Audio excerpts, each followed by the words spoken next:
Hello, dear students. I am Mr. Ashish Uddhav Shende, Assistant Professor, Rashtrapita Mahatma Gandhi Arts, Commerce and Science College, Savli. Today, I am going to explain the another topic of this bridge course, work and energy.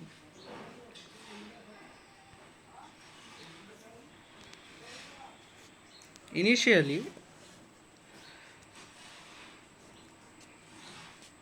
in physics, the definition of work is very simple. The work is nothing but the force into displacement.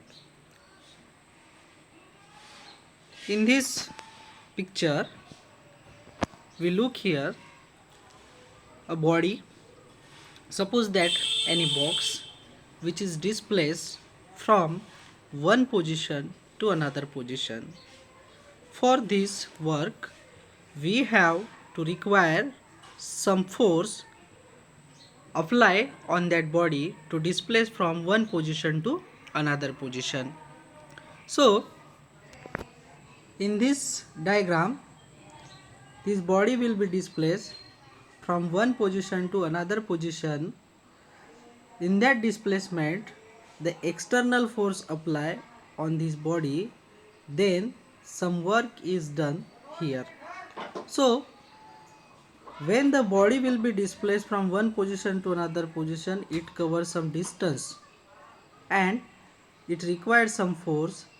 That means whenever the work is done, that work is equal to, it is the product of force into distance.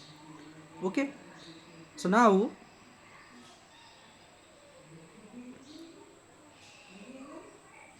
this picture shows that when Atlas holds up the earth but he doesn't move at any another position or new position, then it having distance is 0. That means it could not be displaced from old position to new position, or it do not in motion, therefore its work becomes 0.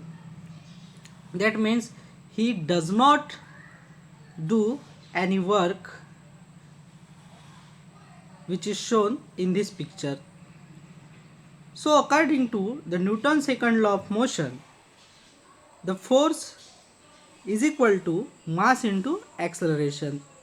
That second law of motion state that the force is directly proportional to rate of change of momentum.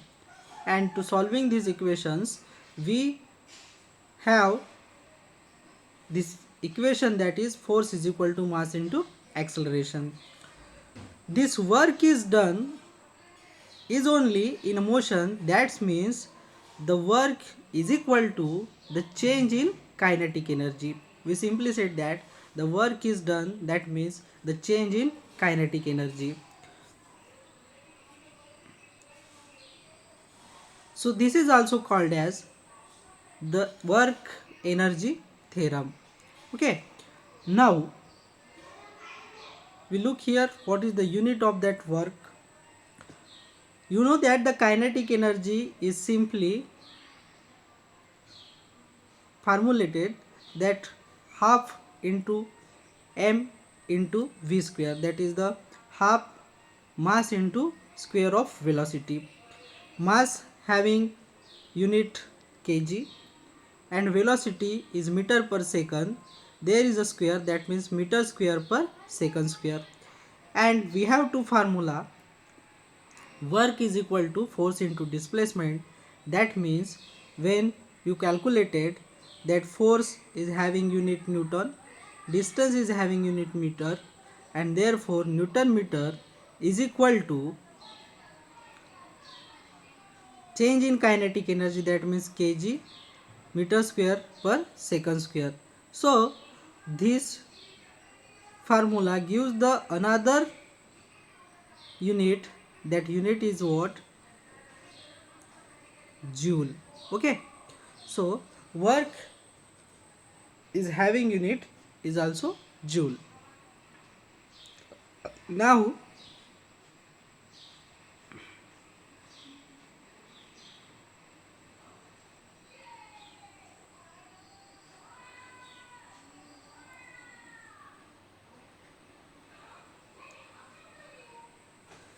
the work done by gravity, look here, if any body which will be displaced or which will be moved in vertical directions, so this is a body which is placed at this platform. When we start from this original position, to displacement or to travel some distance, we required some force. Whenever force is applied on this body will be displaced from one position, that means from starting point to ending point, and this displacement along with this platform is a vertical direction. Okay, so it covers some height. Then the work done by gravity is also same as a simple work done. Then we have two formula, that is work is equal to force into displacement. That means what? Force is in the form of gravitational force. Okay, and the change in height, okay, that means this height is considered as h. So total work is in the form of potential energy. The total work is done in the form of potential energy, and this potential energy is also known as gravitational potential energy. This energy is also known as gravitational potential energy. Okay, so change in potential energy is nothing but the work done by the gravity or the work done by the gravitational force. Okay, if the gravity is the only force doing work, then work energy theorem is said that the potential energy is equal to the change in kinetic energy. That means change in potential energy is equal to the change in kinetic energy. Now we look here, the change in potential energy is equal to change in kinetic energy. If this term is in the right hand side, then suppose that the change in energy, potential energy is negative, it becomes positive in another sides. So change in potential energy plus change in kinetic energy. Okay, then its left hand side becomes 0. The 0 shows that total resultant energy is what? Constant, and hence we say that here the conservation of energy. When its one side becomes 0, then we say that here conservation of energy. That means gravitational potential energy plus kinetic energy is always constant, and hence this is known as the energy is conserved. The energy is conserved. Thank you.